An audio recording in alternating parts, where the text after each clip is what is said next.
एक न्यूज़ 24 देख रहे हैं आप और मैं हूं आपके साथ तान्या सिंह। देखिए, आपको बता रहे हैं कि केंद्रीय खाद्य प्रसंस्करण उद्योग मंत्री और लोक जनशक्ति पार्टी रामविलास के राष्ट्रीय अध्यक्ष चिराग पासवान ने आगामी बिहार विधानसभा चुनाव से पहले राज्य की सियासत में हलचल पैदा कर दी है। वे लगातार यह दोहराते रहे हैं कि उनका पहला और सबसे महत्वपूर्ण एजेंडा बिहार है। हाल ही में एक समाचार चैनल से बातचीत में उन्होंने कहा कि मेरा ध्यान बिहार पहले पर है। देखिए, मेरा राज्य मुझे पुकार रहा है और यह बयान चिराग की उस राजनीतिक सोच को दर्शाता है जिसमें वे बिहार को केंद्र में रखकर अपनी राजनीतिक रणनीति बना रहे हैं।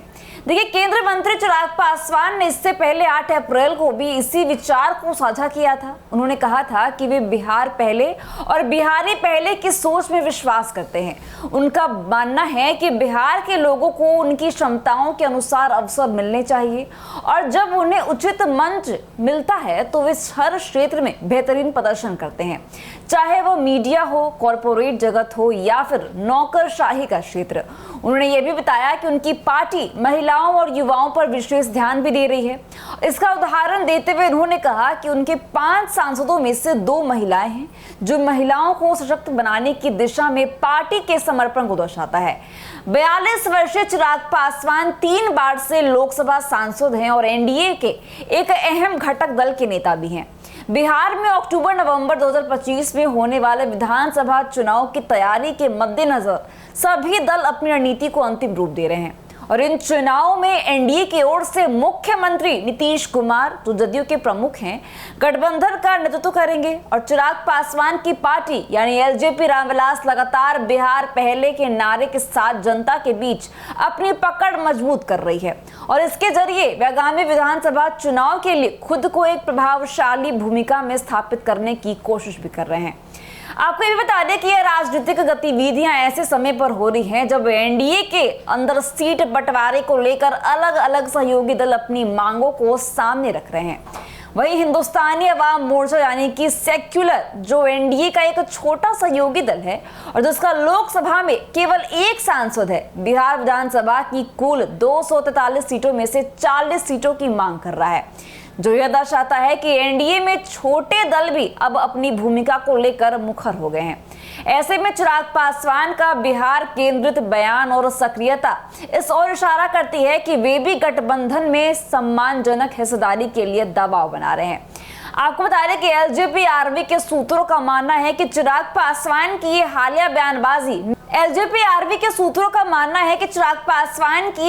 बयानबाजी महज पब्लिसिटी स्टंट नहीं है, बल्कि यह एक सुव्यवस्थित रणनीति का हिस्सा माना जा रहा है। उनका मानना है कि इस बार चिराग पासवान खुद चुनाव नहीं लड़ेंगे, लेकिन वे 2030 के विधानसभा चुनाव को ध्यान में रखते हुए अपनी राजनीति नींव मजबूत कर रहे हैं।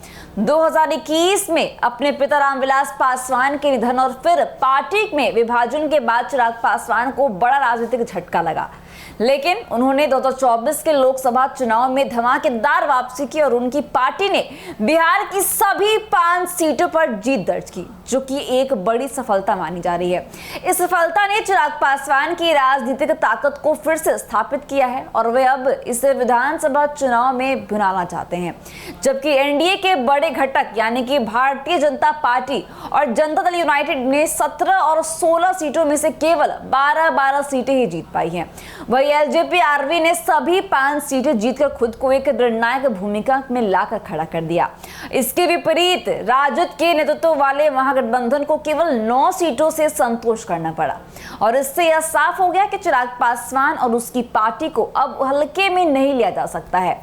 2020 के विधानसभा चुनाव की बात करें तो उस समय चिराग पासवान की अगुवाई में एलजेपी ने एनडीए से अलग होकर अकेले चुनाव लड़ा था और उस दौरान पार्टी ने 135 सीटों पर उम्मीदवार उतारे थे, जिनमें से 115 सीटों पर जदयू के खिलाफ उम्मीदवार खड़े किए गए थे। हालांकि पार्टी को केवल मटिहानी बेगूसराय सीट पर ही सफलता मिली, लेकिन एलजेपी ने जदयू को भारी नुकसान पहुंचाया।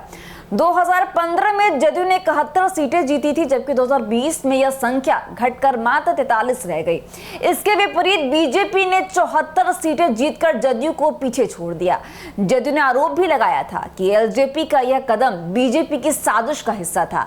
हालांकि बीजेपी ने इसे खारिज किया, लेकिन इन सबके बीच चिराग पासवान ने खुद को एक ऐसे नेता के रूप में पेश किया जो राज्य के विकास के एजेंडे पर राजनीति करना चाहता है, न कि केवल जातिगत समीकरणों पर। अब जब 2025 के विधानसभा चुनाव नजदीक हैं, चिराग पासवान फिर से खुद को बिहार पहले की सोच के साथ एक प्रभावशाली नेता के रूप में स्थापित करने की कोशिश कर रहे हैं। तो ऐसी अपडेट्स के लिए बने रहिए हमारे साथ और देखते रहिए Actu 24। दीजिएगा इजाजत, धन्यवाद।